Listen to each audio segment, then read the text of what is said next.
Hello YouTube family, Greg D here with TGN, and we are back for another DCUO video. Today I thought that I would try to make sort of a quote-unquote complete guide for sorcery DPSing with might, much like we did with the Earth last week.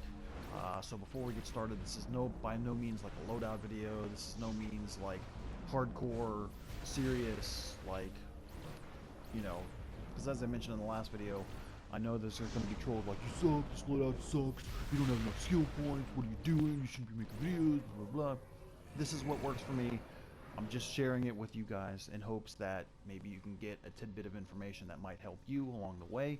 And if you wanted to try out sorcery, by all means try this out for yourself, and hopefully it works out for you.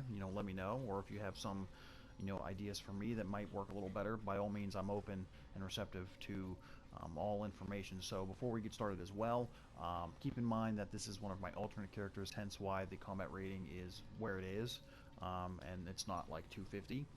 So just bear that in mind. It's just going to be like a brief overview of what I would do or what has worked for me, and maybe what you should do if you want to try it out. Like I said, it's not meant to be like totally serious or anything like that, but just trying to share with you guys what works for me. So the first thing is first. Now, as far as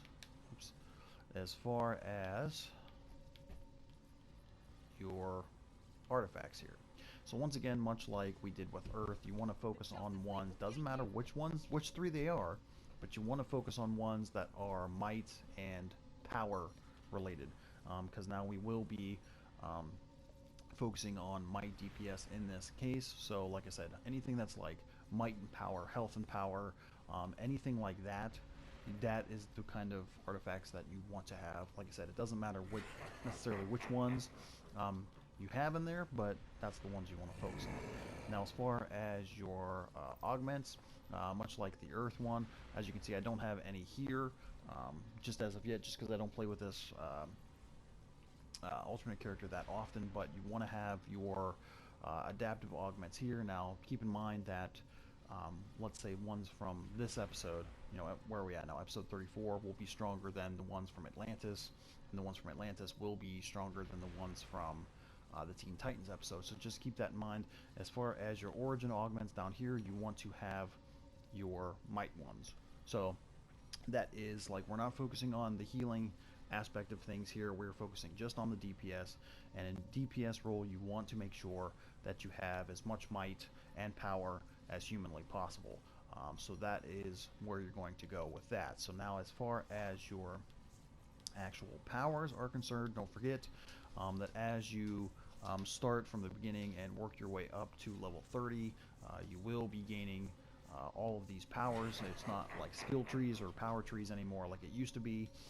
So like for example, like once you hit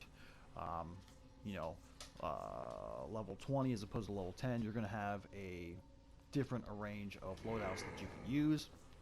So just keep that in mind. Once you hit level 30, that you will have all of the powers available to you to kind of mix and match and play around and see what works best for you.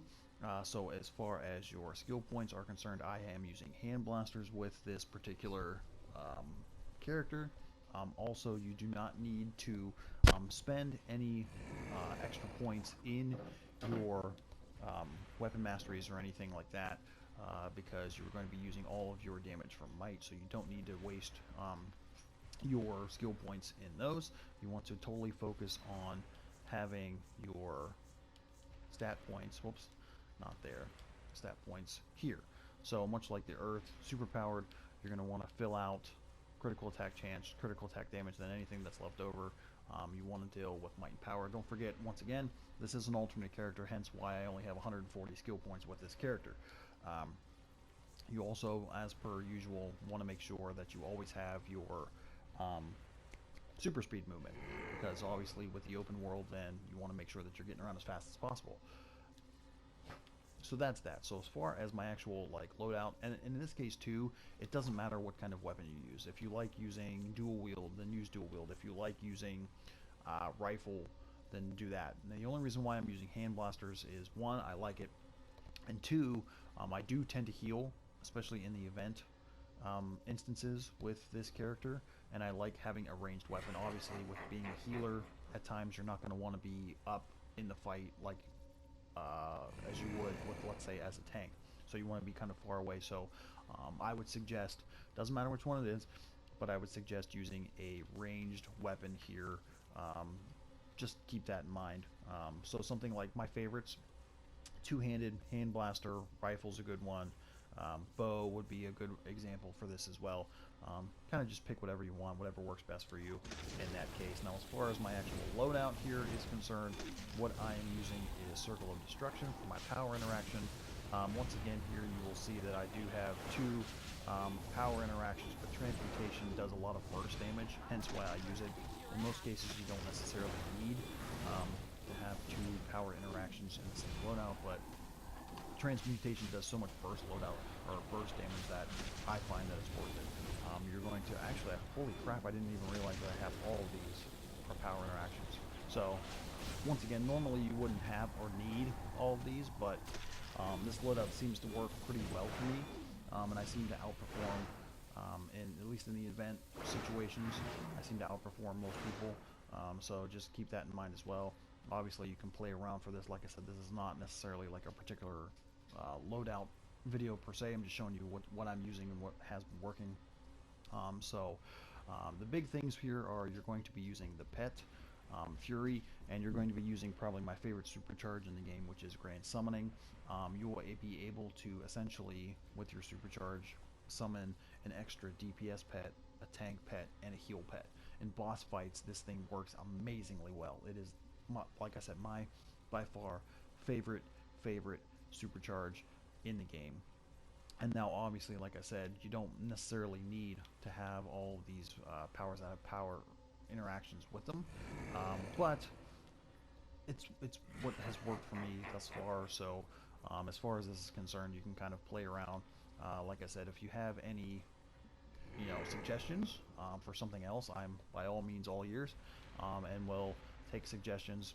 And because I know that I'm not the best player out there, and I'm always open to trying new things, but I want to show you how this works out well for us. So essentially, the nice thing about Might is it's not, in this case, with Sorcery, it's not going to be as boring as Earth is. Earth can get very monotonous just because you're spamming the shit out of Jackhammer the entire time. So for this one, you're actually like just going through, and you're just going through. As soon as you get a power open, you're just kind of hitting that shit. And you're going to do a lot of burst damage with this loadout.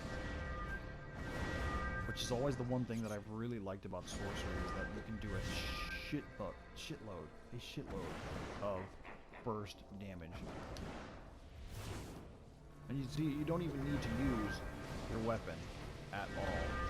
You can just, now obviously the numbers aren't going to be so great too, just because, like I said, we're not a high combat rating, we don't have a lot of skill points just because this is an alternate, but I just kind of wanted to show you how this kind of works out.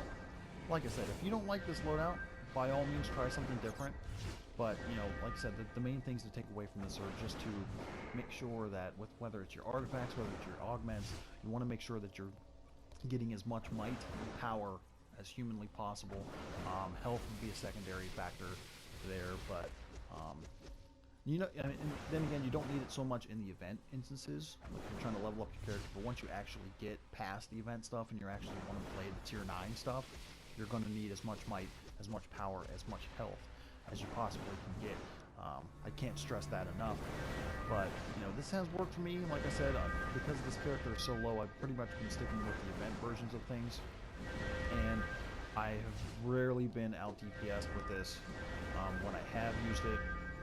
Not to say that I'm like a great player, the best player in DCUO, but this has worked out pretty well for me. So try it, see if you like it, and that's really all I got for you. Sorcery and Earth are my favorite two powers. I love the pet. If you're not a fan of the pet, you can always go in here too and try to use Neo Venom Boost. You could switch Neo Venom Boost out with the, I'll show you here, Neo Venom Boost. You could switch, where the hell is it? Where are you? Oh, it's down here. So you can switch this out for grand summoning if you didn't necessarily like having pets around, but grand summoning is probably, at least in my opinion, the best supercharge in the game. So just bear that in mind. So really, that's all I got for you. Try it out, see if you like it, and I hope you guys found this informative and maybe can take away a piece or two of information that might help you in your DCUO journey. So thank you guys so much for watching. As always, don't forget to like, share, comment, and subscribe for more. And until next time, see you soon.